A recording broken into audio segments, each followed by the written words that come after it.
সংবাদ থেকে জানা গেল ভারত সরকারের অর্থমন্ত্রী তিনি বলছেন যে ইনকাম ট্যাক্সকে আবার সরল করা হবে, নতুন করে আইন তৈরি করা হবে, তার জন্য বর্তমান বাজেট সেশনেই বিল উত্থাপন করা হবে। এই কথাটি আমরা দীর্ঘকাল ধরে শুনে এসেছি। যখন এই দপ্তরে আমরা চাকরি শুরু করেছিলাম, সেটা 1985 সাল থেকে, তখন থেকেই কথা উঠেছিল যে আয়কর আইনকে সংক্ষিপ্ত করতে হবে, এর প্রভিশনগুলো সংক্ষিপ্ত করতে হবে এবং এর ভাষাকেও সরল করতে হবে। আমরা যখন একাডেমিতে আয়কর আইন সংক্রান্ত পড়াশোনা শুরু করি, আমাদের ট্রেনিং যখন শুরু হয়, তখন কোনো বাঙালি ফ্যাকাল্টি মেম্বার তারা কৌতুক করে বলতেন যে এই আইন তৈরি হয়েছে মদ্রদেশীয়দের হাতে। আমরা মদ্রদেশীয় শব্দটা বুঝতে একটু ভুল করতাম।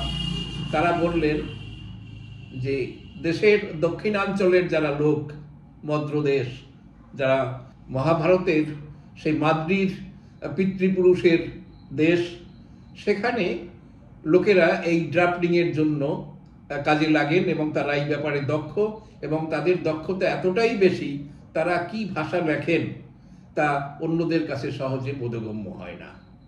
এই জন্য বহু আয়করের ধারা আছে যা একটা সেন্টেন্সের শুরু থেকে পড়তে গেলে শেষ পর্যন্ত বোঝা যাবে না যে আগে কি পড়েছিলাম, কোথায় থামতে হবে কোথায় থামতে হবে না। একবারে তার সাথে একটা সাবসেকশন যুক্ত করে অন্য কথা বলা হলো, তারপরে একটার পর একটা প্রভিশন, এক্সপ্লানেশন এ যোগ করে শেষ পর্যন্ত কোথায় এলো এবং সেটার আলটিমেট উদ্দেশ্য কি এবং কি নিয়ে শুরু হয়েছিল, এই খেই হারিয়ে যাবে, সাধারণ মানুষরা বুঝতে পারবে না। এবং সেই সুযোগ নিতে পারছেন দক্ষ আইনজীবীরা, ডিপার্টমেন্টে দীর্ঘদিন কাজকর্ম করা অফিসাররা এবং চার্টার অ্যাকাউন্টেন্ট ইত্যাদিরা, যারা ট্যাক্সকে প্ল্যান করতে বা ট্যাক্স ফাঁকি দিতে যারা সহায়তা করেন। যাই হোক, আমাদের 34 বছরের কর্মজীবনে একটা জিনিস শুধু দেখেছি, একটি ধারার সংশোধন হয়েছিল, তা হলো ফিনান্সিয়াল ইয়ার বা প্রিভিয়াস ইয়ার। আগে এখানে সমগ্র ভারতের বিভিন্ন অঞ্চলে যে নতুন খাতার যে উৎসব ছিল, কেউ দীপাবলিতে, কেউ করছেন পয়লা বৈশাখে, কেউ অক্ষয় তৃতীয়ায়, এমনি যাদের যাদের অঞ্চলের যে রীতিনীতি ছিল সেই সবগুলোকেই মান্যতা দিয়ে ফিনান্সিয়াল ইয়ার তৈরি করা হতো, সেই সবগুলোকেই মান্যতা দিয়ে প্রিভিয়াস ইয়ার গণ্য করা হতো। কিন্তু ওইখানেই পুরো একটা সংশোধন হয়েছে যে না, ফিনান্সিয়াল ইয়ার যে অর্থ বছর সেটাই প্রিভিয়াস ইয়ার হবে। এইটুকু সংশোধন আমরা দেখেছি এবং মূল যে বই, সেখানে নানান রকমের এক্সপ্লানেশন, নতুন সেকশন, নতুন বিষয় যুক্ত হয়ে তার ওজন ক্রমশ ভারী থেকে ভারী হতে গেছে এবং এখন এমন একটা পর্যায়ে দাঁড়িয়েছে যে তা ক্যারি করা অনেকটা সমস্যা। তো যাই হোক, সরকার এই যে প্রস্তাব করেছেন, এই প্রস্তাব নতুন নয়। আমার যতদূর মনে পড়ে 2010 সালে একবার ডিপার্টমেন্টের একজন অফিসার তিনি একখানা খসড়া তৈরি করেছিলেন। সেই আমেরিকার রীতিতে তিনি আমেরিকার ধরন অনুসরণ করেই সেই ধারা খসড়া তৈরি করেছিলেন। তা সারা দেশে ছড়িয়ে দেওয়া হয়েছিল, অফিসারদের মধ্যেও ছড়ানো হয়েছিল, কিন্তু আলটিমেটলি সে জিনিসটা আর ম্যাচিওর করেনি। এবারে শোনা যাচ্ছে আরও দক্ষ, আরও বিশেষজ্ঞদের নিয়ে এই আইনের খসড়া তৈরি করা হয়েছে। পার্লামেন্টে বিল উত্থাপনের পরে তা সর্বত্র প্রচার করা হবে, জনমত নেওয়া হবে, বিশেষজ্ঞদের মতামত নেওয়া হবে, তারপরে তাকে পুরো আইনের রূপ দেওয়া হবে। কিন্তু কথা সেখানে নয়, কথা হচ্ছে এই জটিল আইনের মাধ্যমে কি ট্যাক্স আদায় বেড়েছে? হ্যাঁ, ট্যাক্স আদায় বাড়ছে, প্রতি বছরে 10 থেকে 20% মতো জাম্প করছে। বর্তমানে যেমন আমরা যদি বলি যে ফিনান্সিয়াল ইয়ার 2023-24, সেখানে net income tax collection, income tax means personal tax এবং কর্পোরেট ট্যাক্স, এই দুটো মিলিয়ে কালেকশনের পরিমাণ 18,90,259 কোটি, অর্থাৎ প্রায় 19 লক্ষ কোটি। অ্যামাউন্টটা কম নয়, অনেকটা বড় অ্যামাউন্ট। এটা হয়তো আরো একটু বেশি হতো, কিন্তু এখানে যথেষ্ট পরিমাণ রিফান্ড দিতে হয়, যে যারা বেশি ট্যাক্স পেমেন্ট করেন তাদেরকে কিছু অংশ যে ফেরত দিতে হয়, সেই ফেরত দেওয়ার কারণে তা অনেকটা কমে আসে।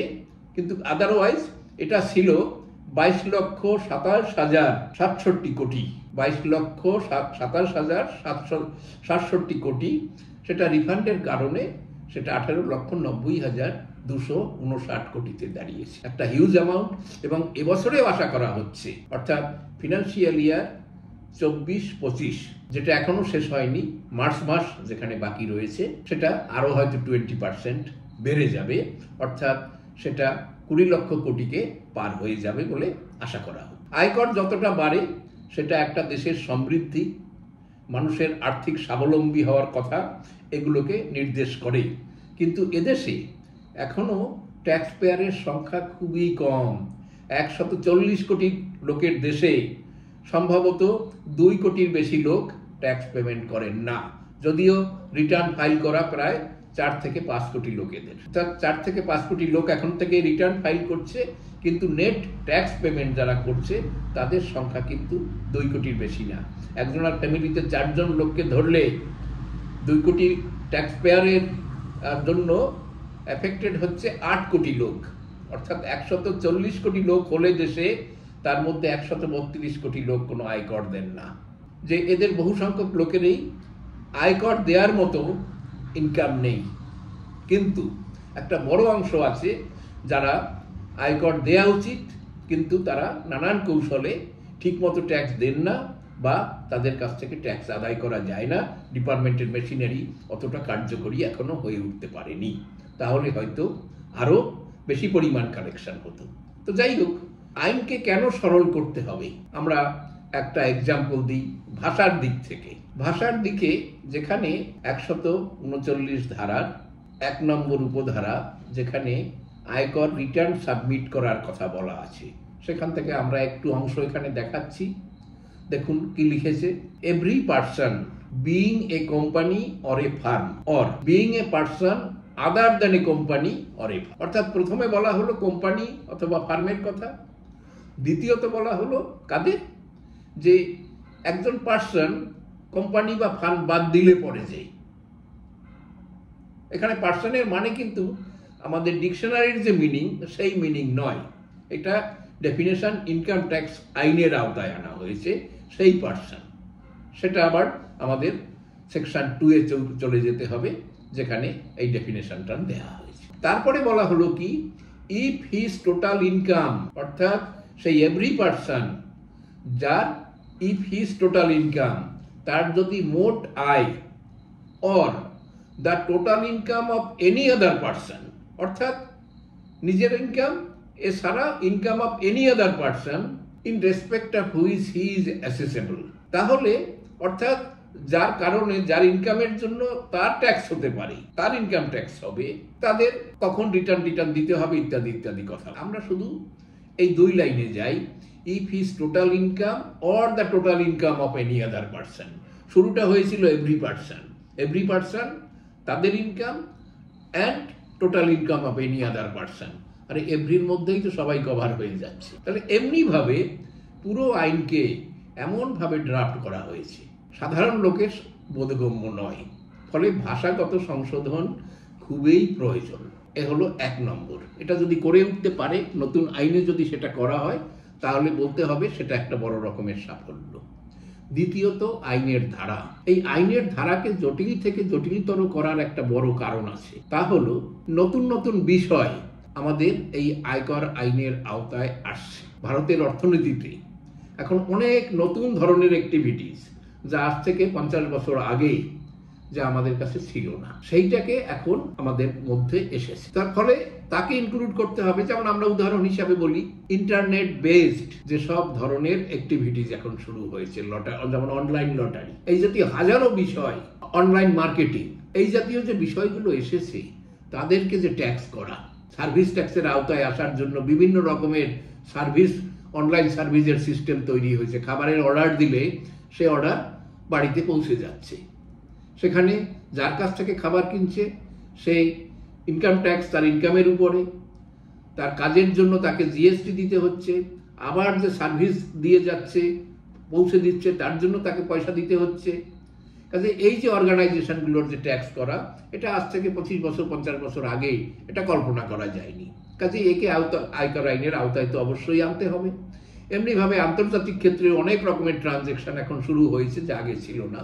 এগুলো আনলে অবশ্যই বিষয়কে প্রলম্বিত করতে হবে। এভাবে বহু বিষয় আয়কর আইনের এখন আর রিডান্ডেন্ট হয়ে গেছে, এখন আর কার্যকরী নেই, তাকে বাদ দিতে হবে। তাকে এক্সিস্টিং আইন থেকেও বাদ দেওয়া যায়, অসুবিধা নেই কিছু, কিন্তু তবুও নতুন ঝেড়ে মুছে তাকে সাফ করা যদি যায় এটা সুবিধা হবে। কিন্তু জটিলতার অন্য কারণ আয়কর আইনের যে ব্যাখ্যা হচ্ছে সেই ব্যাখ্যার কারণে। কারণ আয়কর দাতা যেসব কোম্পানি, যেসব বড় ধরনের আয়কর দাতারা, তাদের আর্থিক ক্ষমতা এতই যে তারা যখনই কোনো মামলা মোকদ্দমা উপস্থিত হয় তখন তারা খুব বড় বড় উকিলদের, বড় বড় পেশাদার আইনজ্ঞদের তারা নিয়োগ করেন। তারা আদালতের কাছে গিয়ে বিষয়টাকে এমনভাবে উত্থাপন করেন যা ওই আইনের যারা রচনা করেছিলেন বা আইনের যারা প্রয়োগ করেছেন তারা সে সময় সেটাকে ভাবেননি। এর ফলে দেখা যাচ্ছে কি যে আইনটা জটিল আরও হচ্ছে, এবং সেই সময় পরবর্তী বছরে যখন এরকম একটা অর্ডার হলো, সেই অর্ডারটাকে প্লাগ করা মানে হচ্ছে সেই আইনটাকে, সেই অর্ডারটাকে নাকচ করে দেওয়ার জন্য আইনকে আবার সংশোধন করা হলো, একটা ব্যাখ্যা সংশোধন করা হলো বা সেখানের ভাষার সংশোধন করা হলো, এইসব করা হয়। ফলে সেখানে নতুন জায়গা যুক্ত হয়, নতুন জটিলতা আসে। দ্বিতীয়ত, বিশ্বের বহু দেশেই এই ধরনের যে আইন, আয়কর বা এই ধরনের যে আর্থিক আইনপত্র, সেখানে আইনটা তৈরি করার কি উদ্দেশ্য সেইটাকে দেখা হয়, purpose behind incorporation of the section or that act, এটাকে দেখা হয়। অর্থাৎ আইনের যখন ব্যাখ্যা করা হবে, আদালত যখন সেই সিদ্ধান্ত দেবে, তখন তারা সেইভাবেই সেই আইনটাকে প্রয়োগ করবে। কিন্তু ভারতবর্ষে দেখা যাচ্ছে যে এরা সেটা অনেক সময় ভুলে যায়। ভারতীয় বিচার ব্যবস্থা, আদালতগুলো, তারা অনেক সময় সেই বিষয়টাকে ভুলে যান। তারা প্রয়োগের সময় সেখানের দাড়ি, কমা, ফুলের স্টপ ইত্যাদি একে নিয়ে ব্যাখ্যা করতে শুরু করে দেন। ফলে কি হচ্ছে, যে উদ্দেশ্যে আইন তৈরি হয়েছিল সেটা নালিফাই হয়ে যায়, সেটা আর কার্যকরী থাকে না। এরকম একটা আমার মনে পড়ছে সুপ্রিম কোর্টের একটা ডিসিশন, যেখানে ক্যাপিটাল অ্যাসেট যেমন শেয়ার, লং টার্ম শেয়ারকে ট্রান্সফার করার সময় যে লাভ হবে বা যে ক্ষতি হবে সেটা তার আয়ের সাথে যুক্ত বা বিযুক্ত হবে। কিন্তু একটা কেসে দেখা যাচ্ছে যে একটা কোম্পানি যখন রাইট শেয়ার ইস্যু করলো, তখন বাজারে শেয়ারের পরিমাণ বেড়ে যাওয়ায় স্বভাবতই সেই বাজারের শেয়ারের পরিমাণ বা মূল্য কিছুটা কম হয়ে যায়। সেটা ফিনান্সিয়াল ইয়ার এন্ডের কাছাকাছি থাকার জন্য এসএসসি কি করলেন, সেই যে কমে গেল তার যে ভ্যালু, সেটাকে সে লস দেখিয়ে ইনকাম ট্যাক্স রিটার্ন ফাইল করলেন। যেহেতু তিনি ফিজিক্যালি শেয়ার ট্রান্সফার করেননি, শুধুমাত্র বাজারের দাম কমে যাওয়ার জন্য, কিন্তু সেটাকে সুপ্রিম কোর্ট পর্যন্ত যখন পৌঁছালো তখন দেখা যাচ্ছে তারা বলল যে না, এটাকেও লস হিসাবে গণ্য করতে হবে, কারণ ওই সময় শেয়ারের দাম কম ছিল, দ্যাট ইজ অ্যাপারেন্ট লস। এটা কিন্তু আইনের মূল কথা নয়। দ্বিতীয়, অনেকগুলো শব্দ থাকে যার নানান রকমের ব্যাখ্যা হতে পারে, নানানভাবে নানান দৃষ্টিকোণে দেখা যেতে পারে। সেক্ষেত্রে একটা নীতি হচ্ছে ব্যাখ্যাটা কিভাবে করা হবে। ভারতের আদালতগুলো মোটামুটি একটা সিদ্ধান্তে এসেছে যে যেখানে ট্যাক্স পেয়ার তার বেনিফিট হবে, বেনিফিশিয়াল টু দ্য অ্যাসেসি, সেইভাবে তার ব্যাখ্যা করা হবে। অর্থাৎ তাতে আইনের যে উদ্দেশ্য তা ব্যাহত হতে পারে, এই কথাটা ভুলে যাওয়ার জন্য।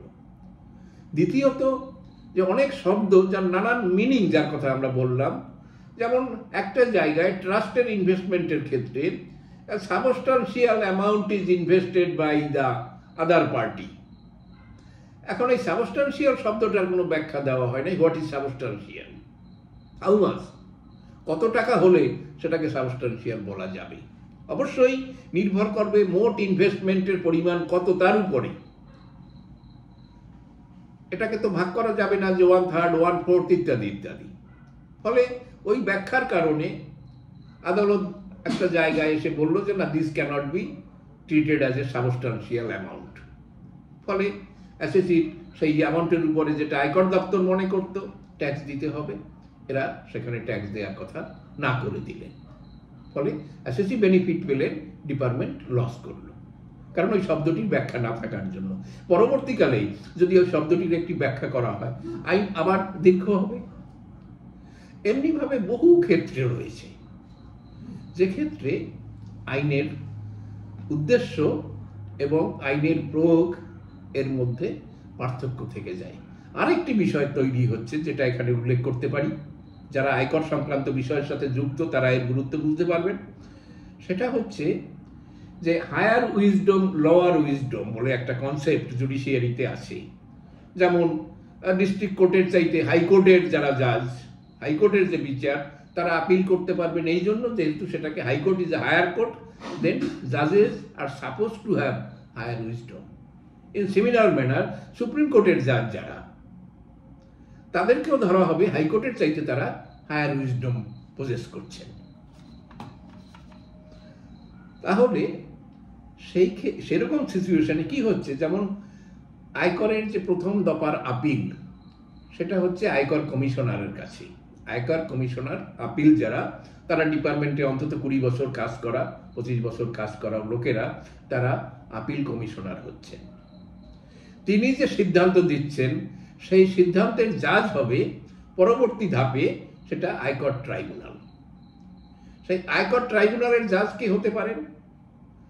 10 বছর কাজ করেছেন একজন অ্যাডভোকেট হতে পারেন, 10 বছর কাজ করেছেন, প্র্যাকটিস করেছেন এমন একজন ট্রাইব্যুনাল চার্টার অ্যাকাউন্টেন্ট হতে পারেন, বা কখনো কখনো ডিপার্টমেন্টের অফিসাররাও হতে পারেন। ডিপার্টমেন্টের অফিসাররা অনেক সময় 15, 20, 25 বছর চাকরি করাও, তারাও অনেক সময় যান ওখানে। ফলে একজন আয়কর কমিশনার যিনি তার সমগ্র জীবন আয়কর নিয়ে কাটিয়েছেন, 20 বা 25 বছর সার্ভিস দিয়েছেন, তার সিদ্ধান্তকে জাজ করছেন কে? একজন চার্টার অ্যাকাউন্টেন্ট এবং অ্যাডভোকেটের একটা বেঞ্চ, যারা সাধারণত তাদের পেশাদারী জীবনে মূলত ইনকাম ট্যাক্স অ্যাক্ট নিয়ে কাজ বেশি করেনি, তারা যা ডিসিশন দিচ্ছেন, তারা যা ব্যাখ্যা করছেন সেটাকে হায়ার বলে গণ্য হবে, কারণ they are supposed to possess higher wisdom. ঠিক সেইভাবে হাইকোর্টেও সেই একই ব্যাপার হচ্ছে। এমন একজন জাজের কাছে হয়তো কেসটা গেছেন যিনি সমগ্র জীবন ডাইরেক্টলি আয়করের আইন নিয়ে তিনি কাজকর্ম করেননি, আয়কর আইনের ততটা দক্ষতা তার নেই। একজন কমিশনারের যে দক্ষতা, সেই দক্ষতা বা সেই কমিশনারের যে নলেজ, সেটা তার থাকার কথা নয় স্বভাবত, কিন্তু তিনি তার কমিশনারের সিদ্ধান্তের উপরে তিনি ব্যাখ্যা করছেন, তিনি তার উপরে সিদ্ধান্ত দিচ্ছেন। ঠিক একইভাবে সুপ্রিম কোর্টে ব্যাপারটা যাচ্ছে। ফলে এইভাবে এই সিস্টেম যেটা, অর্থাৎ জিনিসটাকে এক্সামিন করার যে ধাপগুলো, সেই ধাপগুলোর মধ্যেও কিছু ত্রুটি আছে। এভাবে আয়কর আইনকে সহজভাবে ভাবা যাবে না। এবং শেষ পর্যন্ত যেটা, সেটা হলো যে ভারতীয় মানসিকতা এত জটিল, এই জটিল মানসিকতার দেশে কখনো কোনো বিষয়কে সহজভাবে নেওয়া যায় না, সহজ হতে পারে না। আয়কর আইনের যেহেতু সমস্ত বড় মাথা, বুদ্ধিমান লোকেরা ইনভলভ থাকে, কারণ এখানে স্টেক যেটাকে বলা হয়, অর্থাৎ যে ট্যাক্সের যে অ্যামাউন্ট বলা হয়, সেটা অত্যন্ত বড় থাকার জন্য বড় মাথারা এখানে আসে। ফলে তাদের যে বুদ্ধির মারপ্যাচ, সমস্তটাকে এখানে মন প্রাণ দিয়ে কাজে লাগায়। কাজে সেই রকম জায়গায় কখনো সরল ভাষা, সরল আইন এটা হতে পারে না। এখন যদি সেটা শুরু হয়, আমি জানি না ততদিন থাকবো কিনা, যে আজ থেকে 30 বছর পরেই সেই আইন আর অত ছোট, অত সরল, অত সহজ আছে কিনা। কারণ এটা এই ভারতীয় মানসিকতায় এটা হওয়া সম্ভব না। কারণ যেদিনকে বাজেট তৈরি হয়, দেখা যায় তার পরদিনেই বা তার পরদিন থেকে বিভিন্ন জায়গায় বিভিন্ন যে ট্যাক্স পেয়ার অ্যাসোসিয়েশন বা চার্টার অ্যাকাউন্টেন্ট বা অ্যাডভোকেটদের অ্যাসোসিয়েশন এই বাজেটের বিভিন্ন বিষয় নিয়ে আলোচনা করে, এবং সমগ্র বিষয়তেই বাজেটের বিষয় বললেও তারা মূলত আলোচনা করেন ট্যাক্সের বিষয় নিয়ে। এবং ট্যাক্সের বিষয়তে হচ্ছে কোন জায়গায় তাদের কতটা ট্যাক্স ক্ষতি হবে, কতটা আসবে, কিভাবে সেটাকে আটকানো যাবে, কি সিস্টেমে সেটাকে পরিকল্পনা করতে হবে, এইসব বিষয় নিয়ে তারা আলোচনা করেন। ফলে অর্থাৎ সরকার ট্যাক্স করতে চাইছে এবং সবাই সেটাকে কিভাবে অ্যাভয়েড করবে, এড়ানো যাবে, এইসব পরিকল্পনা নিয়েই তারা ব্যস্ত হয়ে পড়েন। সেক্ষেত্রে এই আয়কর আইনকে সহজ করা মুখে ঠিক বললেও, তাত্ত্বিকভাবে ঠিক হলেও বাস্তবে সেটা সম্ভব না। নমস্কার।